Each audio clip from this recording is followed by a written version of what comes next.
there's a concept that I learned while making this film from some marine biologists and scientists, conservationists, was this concept of generational amnesia.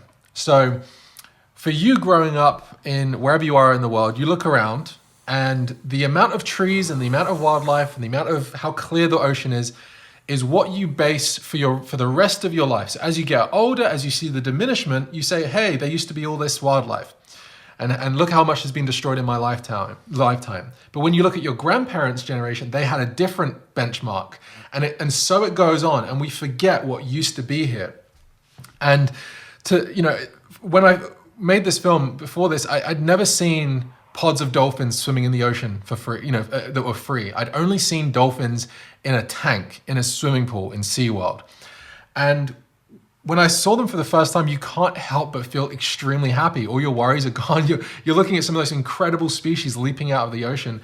And I think when you have a diminished environment, a diminished landscape, a diminished ocean, it feeds back into something very primordial within us that is used to that interaction with the natural world. And all we're left with is these concrete block towers and oceans that are now turning brown and green, and a forest that don't have any sound anymore. You can't hear the songbirds. And I think it's all feeding back into the same concept of sickness and disease. And we're like a plant that's been put into really bad soil. It's just not possible.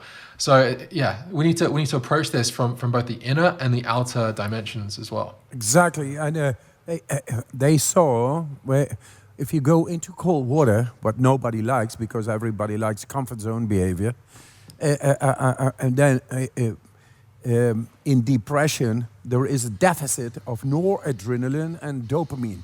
If you go into cold water, that means sort of a sacrifice of yourself. You got to go out of your normal way of paradigm of thinking and all. Ooh, it's cold. Hey, you know what happens?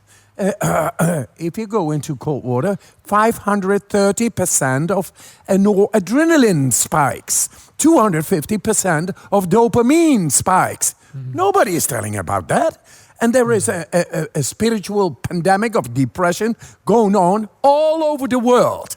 If everybody just takes a cold shower, I always say it's funny, a cold shower a day keeps the doctor away, but there is so much more behind it, only I give it by little baby steps until I'm fed up and I say, get the fuck into the cold, man, if you want to feel good, if you want to feel the way nature meant you to be, then get into the cold water, because then you're going to be humble and you're going to feel so good.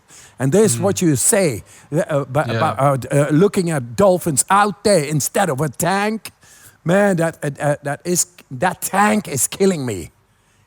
When I see it out, and I'm so wow. Right. That is antidepressive, guys. Right. That's the way nature should be. So we need to get back into harmony with nature. But we got some hurdles to go. In 2 years, billions of people, that's my goal. Because I want to leave the bullshit. I want to leave the rhetorics and do it. People are searching for some connection again. I remember when we were little, you loved to go to the animal zoos. And they're encaged also, but the feeling you got with seeing these animals and feeling like a little bit of touch in nature within this whole Western society where we're like, stuck away in our houses and outside of nature. It's a great way, we protect ourselves, but there is a middle way somewhere. Well, they always say, hey, look at how cruel it is to have that orca or that dolphin in the tank. Hey, they're meant to be swimming 100 miles a day. Look at human beings, right? We're in our bedrooms or in our offices or in our houses. We are like the dolphin in a tank for most of our lives. We're desensitized. We're constantly stimulated from this blue light from our laptops and our screens. Always got noise going on. Our phones are going off. We're not going out in nature anymore. We're not walking. We're not running. We're not in the ocean. So we should feel just as sorry for ourselves in some ways as the dolphins and the killer whales, the orcas, except for we do it to ourselves. The dolphins and the orcas don't put themselves there. We've done that to them. And I think it's an extension of wanting to put things in boxes, which humans are really good at doing.